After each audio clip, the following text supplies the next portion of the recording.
सभी को प्रणाम। आज मेरा 38 वीडियो है यूट्यूब चैनल पे और आज मैं फिर से वही धर्म योगी जी ने जो स्टेशन के नाम बदल के हिंदू धर्म पे या उस जगह से रिलेटेड कोई भगवान है या किसी स्वतंत्रता सेनानी है या इन लोगों के नाम पे रामकृष्ण परमहंस इनके नाम पे रख दिए हैं या चेंज कर दिए हैं, तो बहुत लोग जो अपोजिशन वाले हैं वो उसको पॉलिटिकल दे रहे हैं। योगी जी जैसे कि देखा गया है कि उनका मेन फोकस है देश को समृद्ध बनाना और उनका पॉलिटिक्स ही यही है कि वो अपने देश को जितना ऊंचाई पे ले जा सके, अपने धर्म को जोड़ सके, देश में जितना पॉजिटिव हो सके वो उसको करने की कोशिश करते हैं। और वो खुद एक धर्म के प्रचारक है, उन्होंने अपना जीवन दे दिया है उस चीज के लिए। तो वो बिल्कुल इस चीज को प्रमोट करेंगे और मैं बिल्कुल इस चीज के सपोर्ट में हूँ कि जो बाहर से हमलावर आए थे पाकिस्तान, ये जो अफगानी और मुगल आए थे, उन्होंने अपने नाम लिख दिए हैं। जैसे कि कभी कोई आपकी जमीन पे या किसी चीज पे कब्जा कर लेता है तो फिर वो अपनी नेम प्लेट लगा देता है उस पे, और फिर खूब 10-20 साल बाद जब आप कब्जा छुड़वा पाते हो तो आप अपना नेम प्लेट लगाओगे कि नहीं लगाओगे उस चीज पे, कि उसी के नाम के साथ आप उसमें रहने लग जाओगे। तो ये थोड़ी सी जागरूकता का विषय है कि जब कोई कब्जा छूट जाता है, और आज इतने देश को आजाद हुए इतने साल हो गए हैं, 78 हो गए हैं, और आज भी हम अपने देश में अपनी जगह के नाम से नहीं पहचान पा रहे जगह को। तो ये थोड़ा सा अफसोसजनक है कि, और अगर अब जाके कोई चेंज भी कर रहा है तो हमें उसका बिल्कुल सपोर्ट करना चाहिए, क्योंकि कोई नहीं कर सका, कोई कर रहा है तो उसकी तारीफ की जानी चाहिए, ना कि उसके विरोध में आना चाहिए कि ये समय की बर्बादी है या कोई फिजूल चीजें हैं। ये फिजूल चीज बिल्कुल भी नहीं है। अपने धर्म का प्रचार करना या किसी ने आपके देश के लिए कोई योगदान दिया है, उसके लिए वापस आप उसके नाम पे कुछ जगह का नाम रख रहे हो, तो ये हमारा उसके लिए एक श्रद्धांजलि होती है उस चीज के लिए। स्वामी विवेकानंद जब इतना दूर जाके इतना धर्म का प्रचार करते थे और इतनी अच्छी बात बोलते थे तो दुनिया उनके पीछे जाती थी। तो इसका मतलब ये थोड़ी है कि कोई किसी आदमी के पीछे जाके समय बर्बाद कर रहा है, ऐसा नहीं होता है।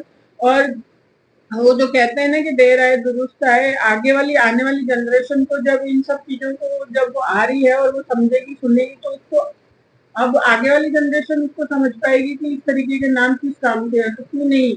हमने जब अकबर पढ़े, इन सब चीजों को पढ़े, और जब रामायण महाभारत और जो इस तरीके के नाम है दार्शनिक नाम, इनको लोग पढ़ेंगे, आने वाले बच्चों को समझ में आएगा कि हाँ इस तरीके की हमारी हिस्ट्री रही है और हमने बहुत सारी चीजों से ओवरकम किया है और बहुत सारी चीजों पे विजय प्राप्त की है, वापस जीता है हमने हमारी चीजों को और हम आजाद हुए हैं। तो बिल्कुल भारत एक सनातन धर्म की है, क्योंकि जब भारत पाकिस्तान का बंटवारा ही धर्म के आधार पे हुआ था कि पाकिस्तान मुस्लिम धर्म के लिए है और भारत हिंदू धर्म के लिए है, तो ये एकदम क्लियर बात है, इसमें कोई दोहराए ही नहीं है कि भारत क्यों ना रखे अपने सनातन के नाम, अपने धर्म से रिलेटेड नाम, जो भारत के लिए कुछ अच्छा कर रहा है उसके नाम। ये तो एक, जब क्लास में बच्चा फर्स्ट आता है तो उसको अवार्ड देना भी दिया जाता है, तो किस लिए दिया जाता है? वो इसलिए जो उसको प्रोत्साहित करने के लिए दिया जाता है, ताकि दूसरे बच्चे भी उसको देख के अच्छे से पढ़ाई करे। तो ये भी एक प्रोत्साहन ही है एक तरीके का।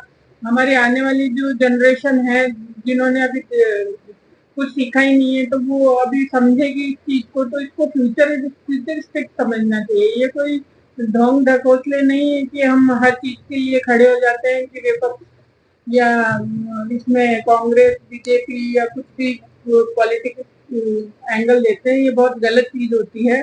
इसमें हर हिंदू धर्म के इंसान को सपोर्ट करना चाहिए। मैं तो बोलती हूँ जो हर भारतवासी है उसको ही सपोर्ट करना चाहिए, इसमें धर्म आना ही नहीं चाहिए, क्योंकि भारत में हर समाज हर धर्म को इक्वलिटी दी गई है। बट इसका जो मेन रूट है वो सनातन है, तो सनातन को बिल्कुल इज्जत दी जानी चाहिए, ऐसा मेरा मानना है। सनातन ही इसका भारत का बेस है, तो बिल्कुल जहाँ पे जिस देश का बेस होता है, जिस धर्म से लेके उस देश को प्रेफरेंस रखी जाती है। चाहे आप यूरोपियन कंट्री में जाओगे वहाँ क्रिश्चियनिटी को रखी जाती है, आप मुस्लिम कंट्रीज में जाओ वहाँ पे मुस्लिम धर्म को प्रायोरिटी दी जाती है, तो हिंदू में क्यों ना दी जाए? यहाँ पे भारत में सनातन धर्म या हिंदू धर्म को क्यों ना दी जाए प्रायोरिटी? ये बिल्कुल हमारा हक है हमें जानने का कि हमारे सनातन धर्म का क्या था, क्या शुरू हुआ, उसमें क्या-क्या था, ये पढ़ने का, जानने का, सुनने का, तो इसका बिल्कुल सपोर्ट करना चाहिए और मैं सपोर्ट में हूँ और आगे भी इसी के बारे में अगर कोई मुद्दा उठेगा तो मैं बिल्कुल अपनी बात रखूँगी इस तरीके से और अपने आस-पास में ये सब फैलाने की, समझाने की कोशिश जारी रखूँगी ताकि पॉजिटिव सोच का निर्माण हो, लोग यूज़्ड टू हो इन सब चीज़ों को लेके। और आज का टॉपिक मैं लंबा नहीं खींचूँगी और इसको यहीं समाप्त करूँगी। कल फिर एक नए टॉपिक के साथ मिलूँगी। Till then bye bye, love you all. Subscribe my channel.